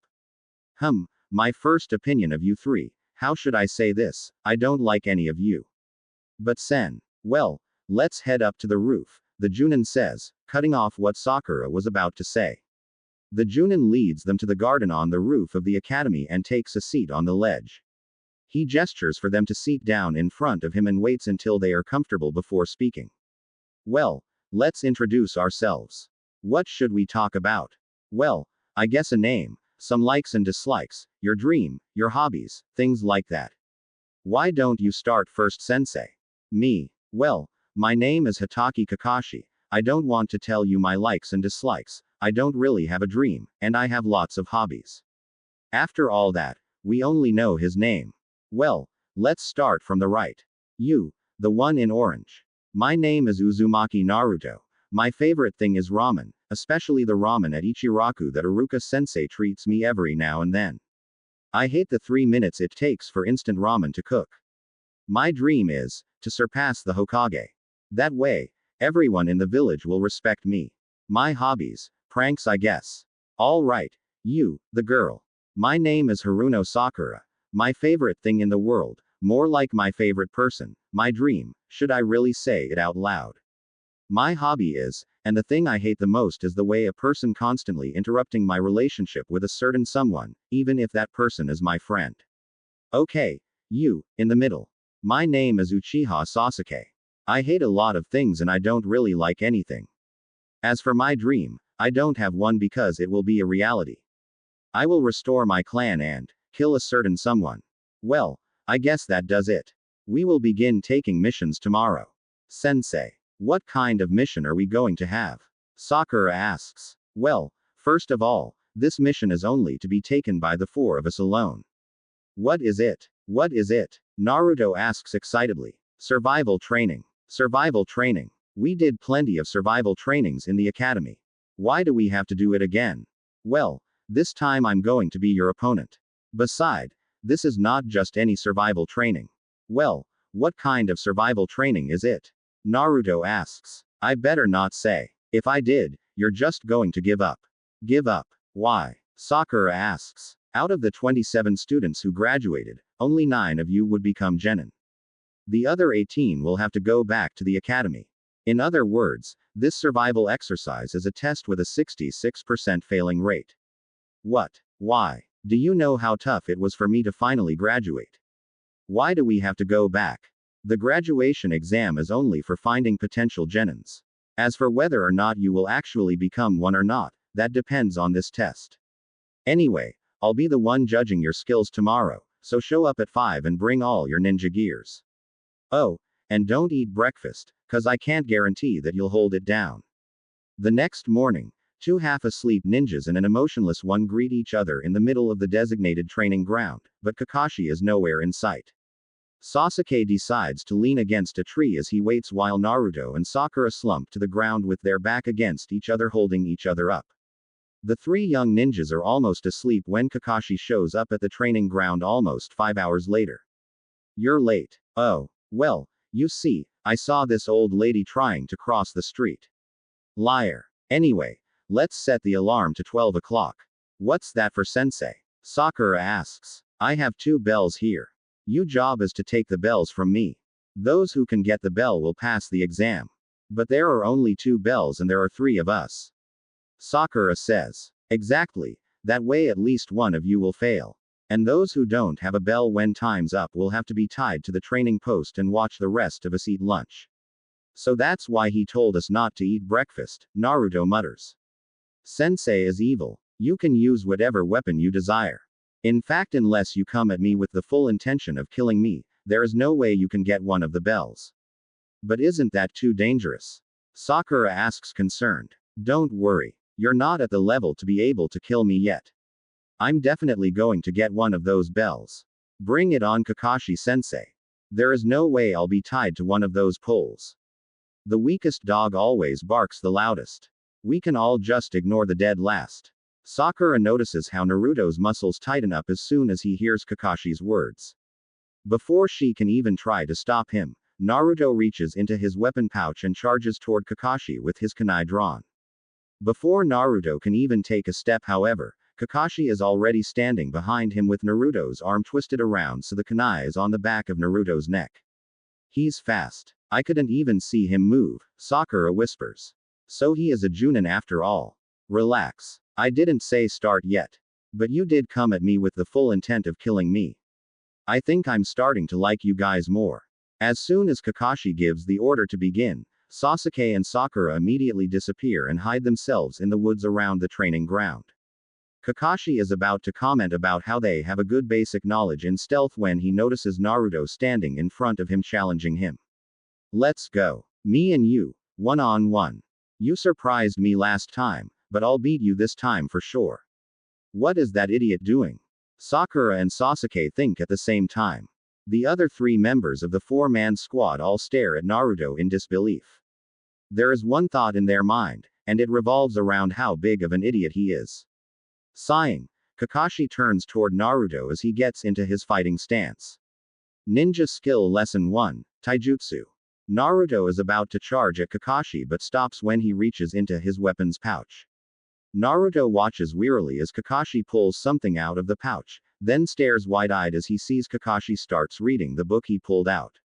Well, are you going to attack or not? But why are you reading?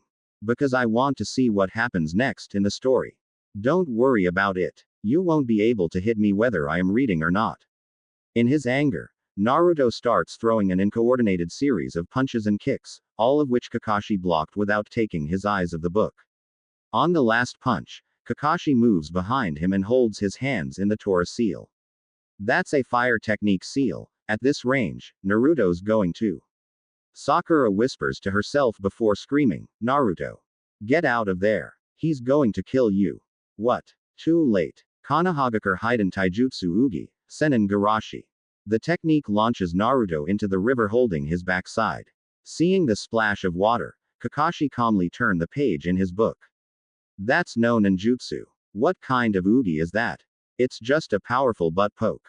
Great. Two idiots. Grumbling, Naruto reaches into his weapons pouch and throws two shuriken toward Kakashi while he's still in the river, hoping to catch the Junin off guard. Without even looking up from his book, Kakashi blocks one and catches the other while giggling at the contents of the book. Frustrated, Naruto puts his hands together into the Hitsuji seal and form a number of Kage Bunshin.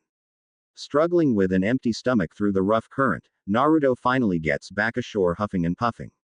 Seeing his condition, Kakashi turns his back and is about to search Sakura and Sasuke when Naruto's clones jump out of the river. With his attention focused on the clones in front of him, one of Naruto's clones jumps Kakashi from behind and holds him from the back. As the other clones all jump at Kakashi, holding him down by whatever they can get their hands on, Naruto jumps up and hits Kakashi right in the face, only for it to turn into one of the many Narutos in the field. A melee ensures as each Naruto clone claims that the other is Kakashi. Finally, he decides to cancel the Kage Bunshin and the only person left in the field is Naruto himself. That was a Kawarimi no Jutsu. That's a basic academy jutsu, how can the idiot not see through it? Scanning around the open field, Naruto notices something glistening in the sun. Running over, he finds a bell lying on the ground. As he reaches for it, he steps into a trap, leaving him dangling in the air. Walking out of his hiding spot, Kakashi picks up the bell with a sigh. Think before you use a jutsu, or else your opponent will take advantage. Also, when you see an obvious trap like this, don't fall for it. A ninja has to remain calm and analyze the situation. I know, you don't know. That's why I'm telling you. Seeing that Kakashi is distracted by his conversation with Naruto, Sasuke fires a series of kunai and shuriken which strike the unsuspecting Junin. As he falls off to the side, the body turns into a wooden block as the real Kakashi is hidden amongst the trees trying to locate the two other Genins. Realizing that he has given his location away, Sasuke tries to run away with Sakura trailing behind him hoping to back him up. After a while, Sakura loses track of Sasuke but finds Kakashi standing near the tree she's hiding in reading his book. Phew, I don't think he notices me. Sakura, look out behind you. What? Megan. Narakumi no Jutsu. A swirl of leaves picks up around a dazed Sakura. When she finally becomes aware of her surroundings again, Kakashi has already moved to a tree above her. Suddenly, she hears Sasuke's voice behind her. Whirling around, she sees Sasuke's mutilated body crawling toward her, begging for her help. With a loud scream, Sakura faints on the spot, foaming at the mouth. I think I overdid it. But she's got to recognize these things. Back at the open field, Naruto finally manages to get a kunai from his weapon pouch and cuts himself loose, only to fall for the same trap again.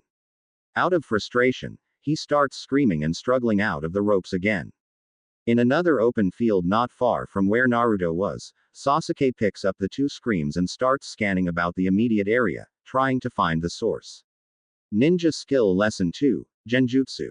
I can't believe how easily Sakura fell for it. I'm different from them. Different doesn't mean better. You can talk once you manage to get one of the bells, Sasuke-kun. Reaching behind his back, Sasuke grabs a number of shuriken and throws them at Kakashi, who manages to dodge easily while taunting Sasuke, but when he hears the sound of ropes being cut behind him, he can barely jump out of the way of the incoming trap. Taking advantage of his opponent's lack of concentration, Sasuke rushes in and throws a series of punches and kicks that forces Kakashi to use both of his arms to protect himself. When he notices Sasuke reaches for the bells, Kakashi throws Sasuke away and jumps back. This kid, I don't think I have time to read Ika Ika Paradise anymore. When Kakashi is about to taunt Sasuke again, he notices Sasuke going through a series of hand seals, ending in the Tora sign. Kakashi can only stand and watch astounded as Sasuke takes a deep breath and unleashes a fireball. When the fire dissipated, Kakashi can no longer be seen as Sasuke frantically looks around him, trying to find any traces of the Junin. I'm under you. Doden. Shinjio Zansho on Jutsu. Sasuke can only scream as he is pulled down into the ground by Kakashi. When the only part of Sasuke's body left above ground is his head, Kakashi comes back above ground and taunts Sasuke before walking away, waiting for the next challenger. Back at the trees, Sakura finally comes to and remembering Sasuke's condition, starts running about searching for her source of affection again. Naruto has also managed to free himself after spotting the bento boxes lying unprotected on top of the memorial stone. Hehe, even if I didn't go after the bells, that doesn't mean I can't eat first. Itadakimasu. Oi, I was just joking sensei. Too late. By the time the alarm rings and Sakura and Sasuke return to the center of the training ground, they find Kakashi standing near the memorial stone and Naruto tied to one of the posts there. As soon as their bodies register that they have stopped their movements, their stomach starts complaining about its emptiness. Looks like all of you are pretty hungry. Oh yeah, about this survival exercise, none of you will be going back to the academy. Does that mean that the three of us? That's right. The three of you don't deserve to be ninjas. It's a waste of time for you all to go back to the academy. Kakashi looks at the three in front of him, studying what he thought of as an expected reaction to his speech. Naruto, even if tied to the post, starts screaming and struggling trying to get at Kakashi. Sakura is frozen at her spot with a haze over her eyes. When he turns his attention toward Sasuke, he notices the boy shifting his weight. As soon as Sasuke charges toward him, Kakashi pins him to the ground stepping on his head. The three of you still haven't figured out the purpose of the test. Why do you think that we have to break you up into teams to take the survival test? The answer is the key to whether you pass the exam or not. About that, I wanted to ask you from the beginning. Do I need to spell everything out for you? Teamwork. The key is teamwork. Sakura, you leave behind a trapped Naruto going after a Sasuke that you don't even know the location of. You could have easily saved him by cutting the ropes, instead you left him in the open field where there is no doubt he would have died in a real mission. Naruto, you're always so brash in your decision making, putting the entire team in danger trying to cover for you. Sasuke, you treat those two like obstacles and tools, not even caring about their well-being but only about yourself. It's true that independent ability is important, that's why we held the graduation exam, but without teamwork, the entire team is in danger of dying. For example, Sakura kill Naruto now or Sasuke is dead. What? Just like that, when one of you is captured because of the lack of teamwork, you get put into an impossible situation that can very well lead to the death of everyone on the team. I'll give you two one last chance, but don't expect me to make it easy for you. Go ahead and finish your lunch, but don't give any to Naruto. He tried to break the rule by eating by himself first. If anyone tries to feed him, that person fails immediately. As soon as Kakashi leaves, Naruto starts screaming about how he can go without food even if his stomach is grumbling with every movement he makes. Finally having enough, Sasuke thrusts his bento box toward Naruto, telling him to eat while he keeps watch. When Sakura interjects, Sasuke silences her by saying that everyone needs to be at full strength to get the bells from Kakashi. After giving the matter some thought, Sakura offers Naruto her bento box instead. But Sakura-chan, just hurry up Naruto. I'm on a diet, I don't need to eat as much. Thank you, but I can't. Just hurry up already. No, I mean I really can't. My arms are tied, you're going to have to feed me. Why you? Fine, but don't expect to get this kind of treatment again anytime soon. As the food nears Naruto's mouth, there is a small explosion in front of them and Kakashi charges out of the cloud of dust. Sasuke can only sit frozen at his spot while Naruto and Sakura are screaming for their lives. You three, passed. What? What do you mean? You three are the first team to pass. All the teams before only know how to follow my orders. In the ninja world, people who break the rules are trash, but people who abandon their teammates are worse than trash. All right, the survival test is over, everyone passes. We will begin missions tomorrow. Better make that the day after. I still have a lot of paperwork to do to actually register you guys. Okay, let's go. Sakura, Sasuke, and Kakashi all head off the training ground when Sakura asks if they want to go to her house for dinner. When they refuse, they suddenly have a feeling that something is missing. Looking around, they find that the orange-wearing loudmouth ninja is missing. Did we manage to free Naruto yet? Kakashi asks. I think he's still there. Sakura says, sighing, I'll go and get him. See you in 2 days, Sasuke-kun, Kakashi-sensei. Turning around, Sakura heads back inside the training ground to find a pouting Naruto stranded in the open field. Sighing, she takes out a kunai and cuts Naruto loose before asking him the same question that she already asked the others. Are you sure, Sakura-chan? Yes. My mom wants me to invite my team over for dinner so she can meet them, but Sasuke-kun and Kakashi-sensei already said no. I would love to visit Haruno-san. I haven't seen her in such a long time. Well, come on then. I don't want to stay here all day. As soon as Sakura and Naruto walks through the doors, they decide to make their presence known. Hearing the noises in the living room, Sakura's mother walks out from the kitchen to find Sakura seething in anger and Naruto on the ground nursing a bump on his head. Ignoring the fact that a rare guest has shown up at her house, she rushes over to check on the loudmouth ninja. Naruto, are you all right? Yeah, I'm used to it. I'm going to change, okay mom. Okay, go ahead dear.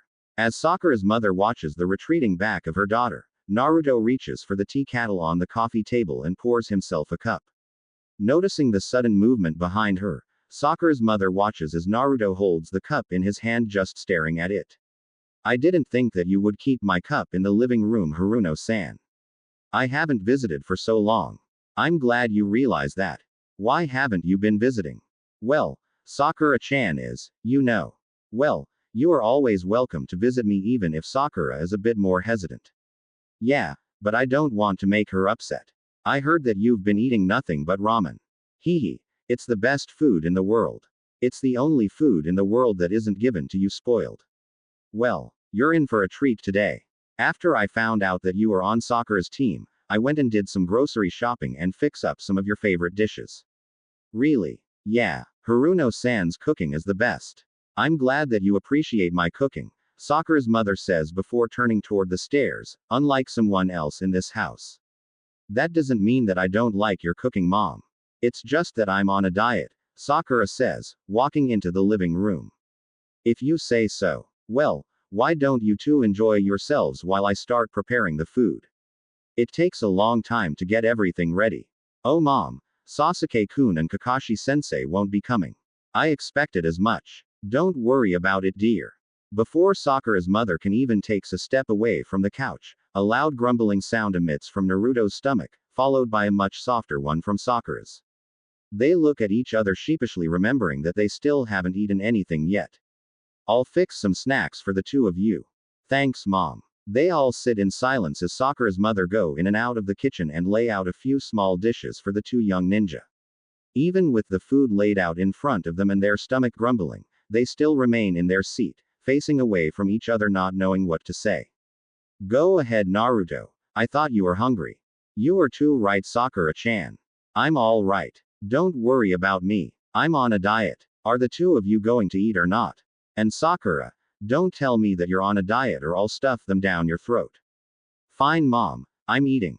With their backs still facing each other, Naruto and Sakura start reaching for the food on the coffee table. Ignoring their antics, Sakura's mother head back into the kitchen to continue her work.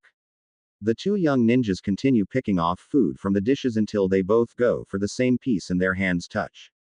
Sakura pulls her hand away so fast as though the touch burned her hand, and Naruto looks further away, if that's possible at all, and the dish toward Sakura, signaling her to get the last piece. You're hungry right Naruto? You can have the last piece.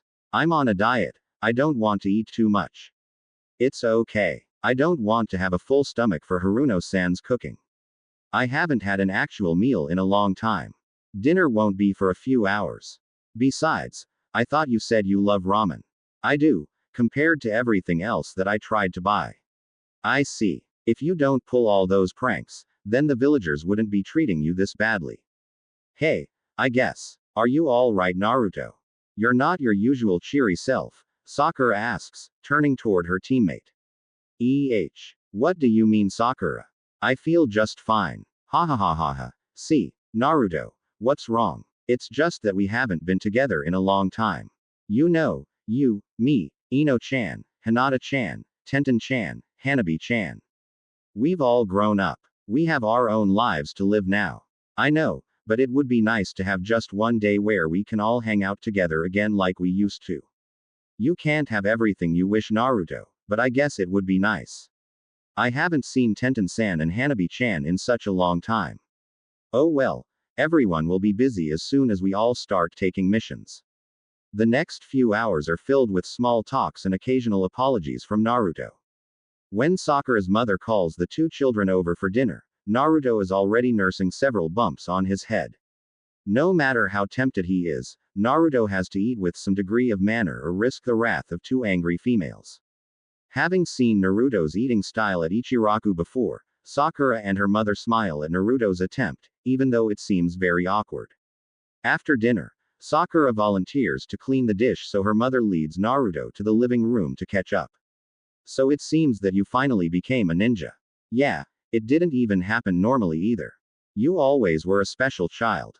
I haven't seen Sakura as happy as all the time that she spent with you. I hope you two aren't saying bad things about me behind my back, Sakura says, walking into the living room.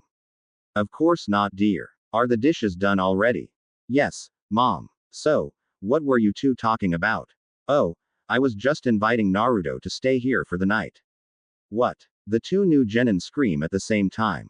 It's pretty late. I don't want him to risk going home at this hour. He's a ninja, Mom. I'm sure he can handle himself. You know that the neighborhood Naruto lives in is very dangerous. I'm serious, Naruto. You're going to stay here tonight. I'll set up the guest room for you. No, really, it's all right. I'm sure I'll be fine. No, Naruto. You're going to stay here tonight. But, come on, Naruto. You know you're not winning this argument against my mom, Sakura says. But Sakura-chan, I don't mind you staying either, Naruto. So don't worry. Well, okay, if you say so. Later that night, Sakura stays up just staring at the ceiling. She heard what her mother said to Naruto after dinner, and thinking back, she knows that her mother was right. Thinking back to what Ino said the day before, Sakura decides to do something for Naruto to repay his kindness toward her. The next morning, Naruto wakes up from the gentle coaxing of Sakura's mother. After getting ready for the day, he heads downstairs to the dining room for breakfast. He thought that he could try his luck and see if Sakura wants to do anything with him today, since it's most likely going to be the last day of rest for a long time, only to be told that she had already left about 2 hours before he woke up. Knowing that there is little chance that they can hang out together today, Naruto goes back to doing what he usually do in his free time ever since last year, go and find Lee's team and train with him for the day. After saying goodbye to Sakura's mother, he rushes out to the training grounds, knowing that Lee's team probably started training already, but to his surprise, he finds Lee, Neji, and Guy sitting in the training ground waiting for the last member of their squad to show up. Hi guys. Naruto-kun. Are you here to train today? Yeah, I just got assigned to a Genin squad yesterday and I think I'll be pretty busy from now on, so I figured that I'll train with you guys today for old time's sake. That is a truly youthful attitude, Naruto-kun. Tell me, which Junin is lucky enough to have such a youthful Genin like you on the squad? My team's Junin instructor is Kakashi-sensei. Kakashi. It seems that my eternal rival has also gained a youthful spirit on his team. Lee. We must train hard so that we can prove our youthful spirit is greater than that of Kakashi's squad. It pains me to say this, but from now on, Naruto-kun is your rival. Is that understood? Hi Guy-sensei. Lee. Guy-sensei. Naruto can only cringe at the outward display of emotion. He knows what's coming next, having seen it every time he stops by to visit. Just as they are about to proceed to the next and final stage, someone taps Naruto on the shoulder and pulls him away. Tenten. My youthful flower. What caused you to arrive late today? Guy asks. Something came up. Whatever. Let's start our training, Neji says. Actually, maybe we should try something different for today. What do you suggest, Tenten? Lee asks. Maybe Neji can train with Lee and I'll train with Naruto. Excellent idea. After all, if Lee and Naruto are to be rivals, Lee cannot reveal his technique to Naruto. Very well, you shall train with Naruto-kun today. Since we need to prevent Lee and Naruto from seeing each other's techniques, I'll take Naruto to train somewhere else. Yes, that is a brilliant suggestion. You may do that. Thanks, sensei. Let's go, Naruto. Naruto and Neji stare at Tenten in confusion. It is obvious that she's trying to hide something and lure Naruto somewhere, but they can't figure out what is the purpose or what drives her to do such a thing. Shrugging, Naruto starts following the girl as Neji turns his attention to the green-clad ninjas hugging before him, with Lee promising to defeat Neji or do something seemingly impossible. Seeing that Naruto turned around to figure out what all the screaming is about, Tenten grabs Naruto's arm and drags him away before her sensei changes his mind about letting Naruto and her leave. When she finally has Naruto's attention again, she starts speeding off toward the edge of the village, muttering something about being late. In fact, she's moving so fast that Naruto can barely catch up. After a while, Naruto starts to recognize where Tenten is trying to lead him to. Hey Tenten-chan, isn't this the path to? Shish, you'll find out when we get there. When they finally arrive at their destination, Naruto stands frozen at his spot looking at the four girls standing in the flower field, the very flower field that he and his first few friends have always met after Ino discovered it. Sakura-chan, Ino-chan, Hinata-chan, Hanabi-chan. What's going on? Well, you said that it would be nice for us to get back together even if it's just for one day. Sakura-chan, I never thought that forehead girl would do something like this, but I guess people do change. Oh, be quiet, Ino pig. After getting up early, Sakura tells her mother of her intentions and leaves the house after getting a quick breakfast. Walking down the street leading to the Yamanaka's flower shop, she starts fumbling with her hair and stops when she touches the metal hatayat on the top of her head. She still remembers what she said to Ino after meeting Kakashi for the first time when she gave Ino back the red ribbon that was the sign of their friendship. She knows that this may not be the best of time to ask for a favor from her friend-turned-rival, but if swallowing her pride means that she can do something for her friend to apologize for the way she treated him, she would be more than willing to do it. In a sense, it was Ino that woke her up to the truth that day, so she should have no problem going along with her idea. Ahaya Sakura-chan. What brings you here today? Konnichiwa, Inoichi-san. Is Ino here? Yeah, hold on. Hey Ino. Someone's here to see you. If it's Shikamaru or Choji, then they'll just have to wait. No, it's Sakura. Sakura. Okay, I'll be right out. Ino walks out to the shop still adjusting her usual purple dress and fumbling trying to tie her hair up in the usual ponytail. After everything that happened 2 days ago, Ino knows that whatever it is that brought Sakura here must be important. So, what do you want, forehead girl? Do you have time today? Well, I'm not doing anything, and my team won't start doing any missions till tomorrow. Good. Come with me. Oi, forehead girl, wait up. Dragging the ponytail blonde across town, Sakura stops in front of a small apartment and knocks on the door. After a while, a girl with her hair tied up into 2 buns and dressed in a Chinese shirt with a pair of tight sweatpants answers the door. Sakura, Ino, what brings the two of you here? Tenten-san. Naruto usually trains with your team on his free time, right? Yeah, he and Lee really hit it off. Why? Can you take Naruto to our flower field? Our team is off today, so I think he will be visiting your team again. Sure, but why? I'll explain it when we get there. I still need to get Hinata-chan and Hanabi-chan. Okay, if he shows up, then I'll take him there. Thanks, Tenten-san. As soon as she says goodbye, Sakura turns and runs toward the Hyuga compound.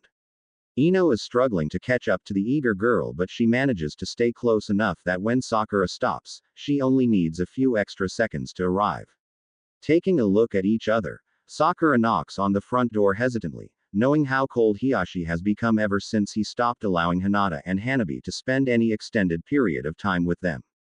After about 30 seconds, the door opens revealing a slightly agitated Neji. What is it that brought the two of you here today? As Hinata-chan and Hanabi-chan in. Yes. Good. Before Neji can even finish his sentence, Sakura pushes Neji away with one hand while dragging a shocked Ino inside. Before they find their targets, they happen to stumble upon Hiyashi, who is too shocked to see them to do anything as they walk right past him. The only sign of acknowledgement is a short greeting. They find Hinata and Hanabi getting ready for the day in their rooms, and soon drag the confused sisters back past the still shocked Hiyashi and eventually past the shocked Neji before closing the door behind them. What is going on? Hinata asks. I was thinking that we can have a reunion of sorts at our flower field today.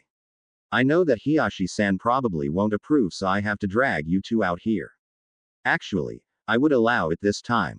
Also, I would appreciate if you don't barge into my compound unannounced the next time you are looking for my daughters. Hiyashi-san. We're sorry, but we're kind of in a hurry, so, Ino stutters, trying to get away from the Hyuga clan head. Don't worry about it. Hinata's squad will start meeting tomorrow and I will allow her to have a day off for this occasion. Chichi-Yue, am I allowed to leave as well? Hanabi asks. Yes, it's a special occasion. You are allowed to go as well. Thank you. Chichi-Yue. Wow, Sakura-chan, you went through all that for me. What's with that tone in your voice? This doesn't mean anything special. It's just that I thought it was a good idea to have a reunion when you mentioned it yesterday, Sakura says, blushing. Arigato, Sakura-chan. Hey, what are you? Let me go. I want a hug too.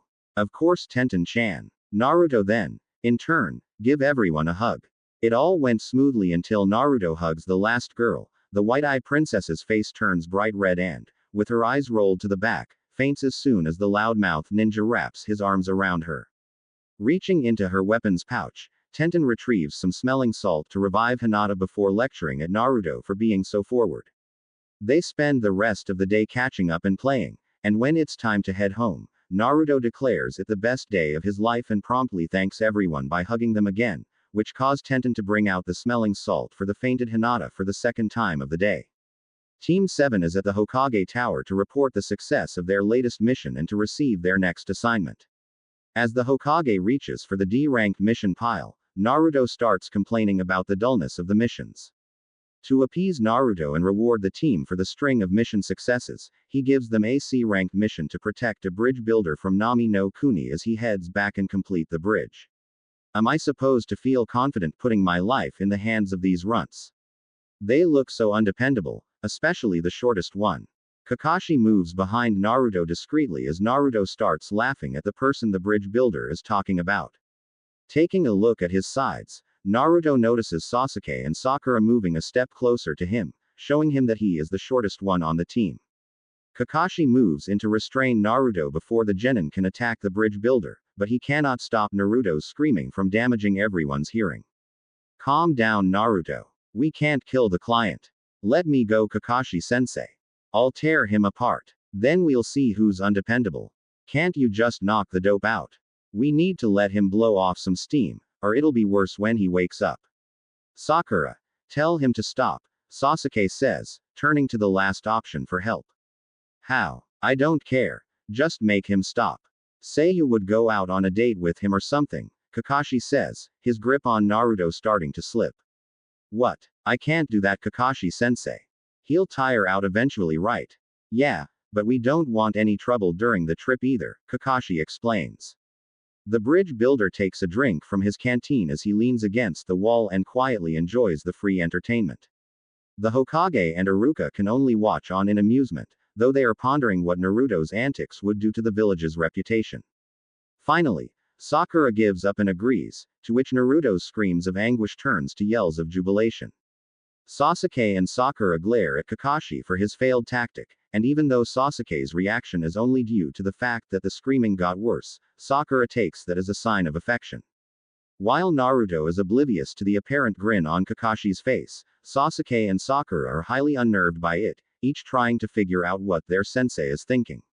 I know what you're thinking, Sakura, but you have to look underneath the underneath. You have leverage over him now. You can get him to do whatever you want. Hey, that's right. You're brilliant, Kakashi-sensei. Great. Now that that's taken care of, can you get Naruto to stop? Oh right. Sorry, Sasuke-kun. Naruto, if you don't start behaving, I won't go on that date with you. Sorry, Sakura-chan. Good. Now that I have your attention, go home and pack for the mission. We meet at the gate in 2 hours. Hi, sensei. 3 hours later, Sasuke, Kakashi, and Tazuna are all waiting at the gate. While Kakashi and Tazuna arrived at the assigned time, Sasuke just arrived only a few minutes ago.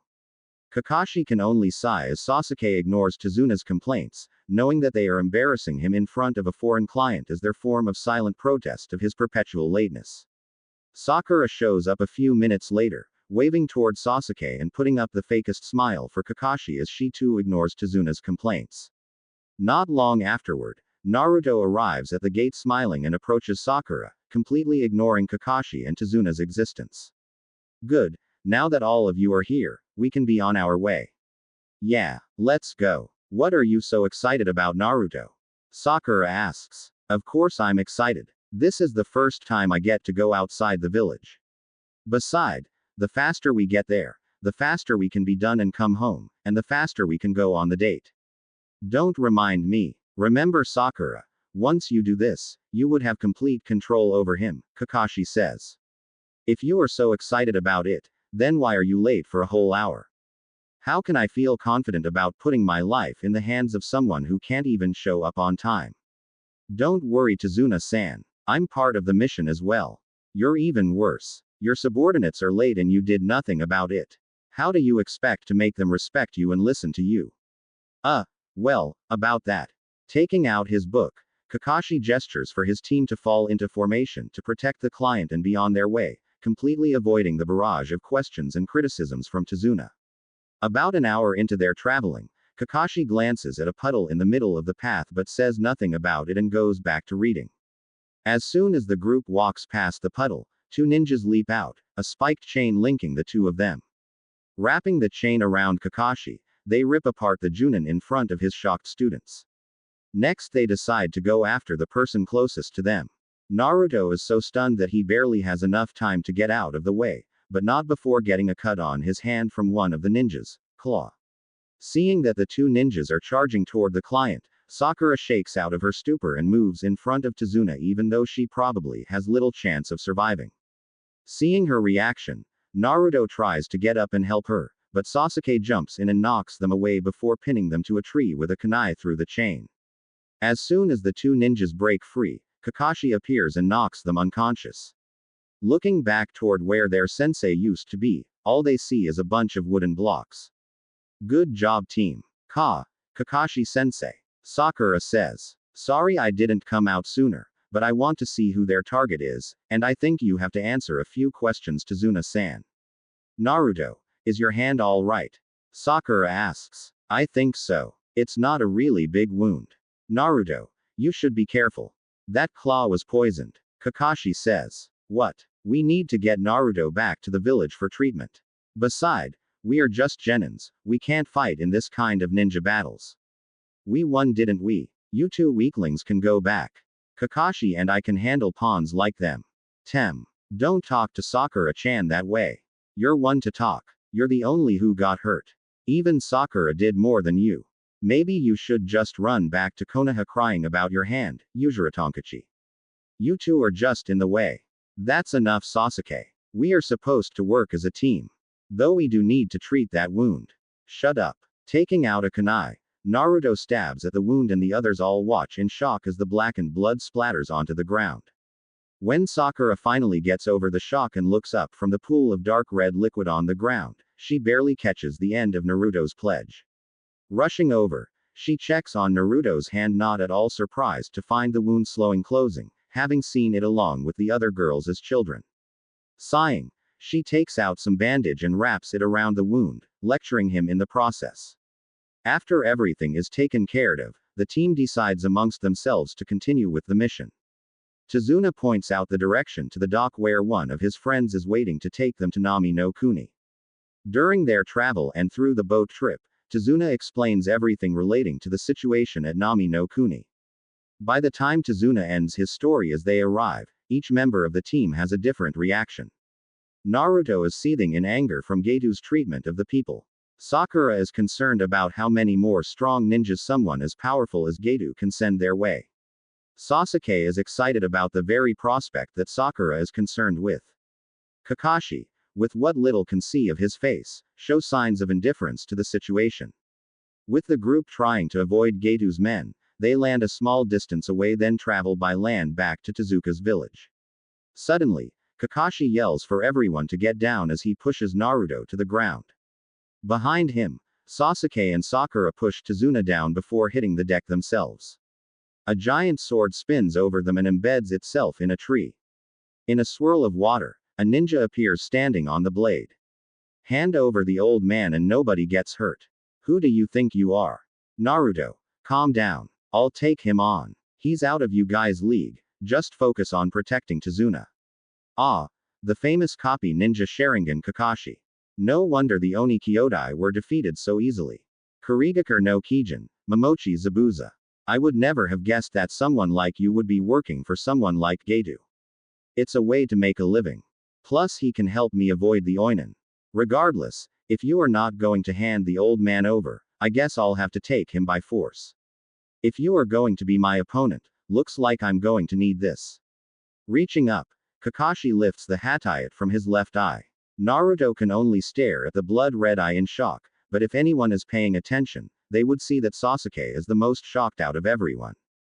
Chuckling, Zabuza jumps to the ground and pulls the large blade out from the tree. Take defensive positions and protect Tazuna, I'll take care of Zabuza. Are you sure, Hatake? Kurigakure no Jutsu. The fog is thickening again. 8 spots. Liver, lungs, spine, clavicle veins, jugular veins, brain, kidneys, heart. Where should I strike? Where is he? Don't worry, I won't let my team die. Are you sure, Kakashi? Zabuza appears from the thick mist right between the 3 Genins. Before anyone can react, Kakashi is already behind Zabuza, but before either one of them can make a move, Zabuza turns into a puddle of water, with Naruto holding a kunai where the kidney would have been. Another Zabuza appears behind Kakashi and swings his massive sword across the waist of Kakashi, who also turns into a puddle of water. The real Kakashi shows up behind this Zabuza and hold a kunai to his neck before it turns into another puddle of water, and the real Zabuza appears behind Kakashi ready to swing his giant sword once again. Barely ducking under the swing, Kakashi is then kicked into the water by Zabuza. Idiot. Sweden. Shuru no Jutsu. Zabuza says, trapping Kakashi in the water prison, there is no way for you to break out of this technique, Kakashi, I'll get around to you later. Mizu Bunshin no Jutsu. Forming the necessary seals, the water along the shore rises up and forms into another water clone. Looking up, the clone stares right at Naruto before charging forward and kicking Naruto away, knocking off his hatayat in the process. Naruto. You were lucky when you took out my water clone the first time, punk. But you don't even deserve to be my opponent. Hurry. Take Tazuna-san and escape. There is no chance that you can win against Zabuza. His clone will disperse if it gets too far away from the body, and he has to stay in this spot to keep me in the water prison.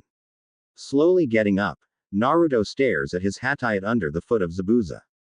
Growling in anger, Naruto charges toward Zabuza only to be kicked away again, but he managed to retrieve his hatayat. Hey you, the one without the eyebrows. Ever heard of the phrase don't judge a book by its cover? I'll make you respect me if it's the last thing I do. Listen Sasuke, I got a plan. Che, now you want to work together. You talk big kid, but can you back it up? Kage Bunshin no Jutsu. Oh, Kage Bunshin. And there's quite a number of them too. The massive Kage Bunshin charges at Zabuza, completely covering him, but Zabuza clears them away with a swing of his sword. With his Kage Bunshin flying every which way, Naruto digs through his backpack and throws a Fuma Shuriken toward Sasuke. Fuma Shuriken, Kage Fusha. Leaping in the air, Sasuke throws the Fuma Shuriken toward the real Zabuza. Reaching out, Zabuza catches the Fuma Shuriken easily, but spots another Fuma Shuriken hidden in the shadow of the first one. Before the second Fuma Shuriken connects, however, Zabuza jumps out of the way with his hand still connected to the water prison. With Zabuza still in the air, the second Fuma Shuriken turns into Naruto and he throws a kunai at that arm. Surprised by the attack, Zabuza can barely dodge out of the way, but not without the kunai leaving a small cut on his cheek. Furious at the surprise attack, Zabuza whirls his body around and tries to throw the Fuma Shuriken at Naruto only to have it blocked by Kakashi, who escaped when Zabuza's hand left the water prison. So, you managed to get out of the water prison. The same technique won't work on me twice. It's time to finish you off. Activating his Sharingan, Kakashi jumps away from Zabuza and they both start forming a sequence of hand seals. Everyone is amazed by the speed and the accuracy of which Kakashi copied Zabuza's hand seals as they both use the Suiryuden at the same time. After the two moves cancel each other out, they start running through hand seals again, but Kakashi finishes ahead of Zabuza this time and unleash an even deadlier technique. Sweden. Daibakufu no Jutsu. The whirlpool swallows up Zabuza, sweeps him ashore and slams him into a tree. Before Kakashi can land the final blow, two Senbons pierce through the back of Zabuza's neck. Looking up, they find a young Kiri nin standing on one of the branches. Jumping down, Kakashi checks the body to find that Zabuza is indeed killed by the young ninja. Thanks for all your help. I have been tracking him waiting for an opportunity to kill him. Your mask. You're a Oinen. Who are you? This is our fight. How can you just relax, Naruto? He's not our enemy. But relax. Now's not the time. Well, thanks for helping me out. I'm going to dispose of this body. Lifting the body, the Oinen uses Shunshin no Jutsu to teleport away. Pulling down his hatayat to cover his Sharingan, Kakashi orders his team to head into the village before fainting on the spot. While Sakura and Sasuke help carry Kakashi, Naruto takes another look at the spot where Zabuza was before hurrying after them as they begin to get angry at him for slacking off. After struggling with his weight for a while, the team finally manages to carry Kakashi to Tazuna's house. With the help of Tazuna's daughter Tsunami, they clean out a room and set up a futon for Kakashi to rest. Are you going to be all right? Tsunami asks. No, I think I won't be able to move around too much for a week. Sensei, even though the Sharingan is powerful, you should at least consider the damage it may cause to your body. Well, at least we defeated that powerful ninja, right? But who was that other ninja? Sakura asks. Oinen is part of the Anbu squad. Their mission is to track down and kill any nuke nin from their village. A ninja's body contains a lot of secrets about his village. If a ninja from another village finds the body, they can extract those secrets and uses it against the nuke nin's original village. What's the matter, dope? Sasuke says, noticing the still silent Naruto, still moping that someone else killed Zabuza. No, I just have a weird feeling that something is not right, that's all. Why is that? Kakashi says, mildly interested. Of all the times I've trained with Tenten-chan, I've never seen her aim for the neck. I would think that if it's that effective, someone like Tenten-chan would have at least tried to hit it a few times. Naruto's right, Kakashi says, bolting up suddenly before slamming down on the futon again. Kakashi-sensei, stop moving around, you'll faint again. Normally, Oinen would take care of the body on the spot.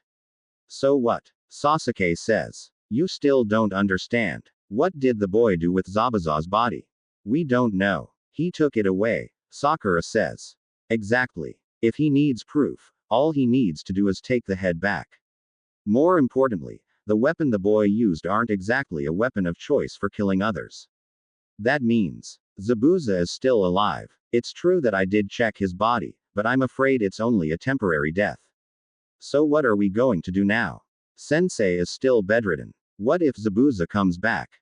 I don't think he's in much better shape than I am. It looks like I'm going to have to use the time to train you guys. Train us. Even you had so much trouble defeating Zabuza, Kakashi-sensei, Sakura says, what chance do we stand even if we do train? Don't sell yourselves short. Don't forget who it was that got me out of the water prison. You guys have grown so much in such a short period of time that I can't help but to feel proud of you. So how are we going to train? I will show you all tomorrow. I still need some rest. About a week passed since Kakashi put his team on their training regiment. Sakura had long since perfected her chakra control and she is assigned to protecting Tazuna at the bridge in case Gedu gets impatient and sends other thugs to attack while Zabuza is recovering, Sasuke had been heading to the forest clearing every morning and returning every evening for his training, and Naruto practically spent the entire day at the clearing to train, only stopping back at Tazuna's house for food. Occasionally, Sasuke and Sakura would help him back to Tazuna's house to rest, but mostly Naruto would train himself till exhaustion then fall asleep in the clearing. On the sixth day, before Sasuke arrives at the clearing, there is another person there who finds Naruto asleep while pick herbs. Hey, wake up, you'll catch a cold. Who are you? What are you doing out here? I'm just here to pick some herbs. Hey Ne-chan, do you want me to help you out? Okay, the girl says before telling him how to pick out the useful herbs from wild grasses. Wow, I never knew that these wild grass can be so useful. So, what are you doing out here this early in the morning? Training. I need to train to get stronger. Really? Do you have someone you wish to protect? I suppose. Why? When you have someone you wish to protect, you become much stronger. I can tell that you will get much stronger. If fate would have it, we may meet again. Bye Ne-chan. Oh, by the way, I'm male. What? Naruto screams as the person leaves the clearing. What are you doing, dope? Sasuke. Did you see the person that just walked past? Do you think that's a male or female? I don't have time for this. Let's just start training already.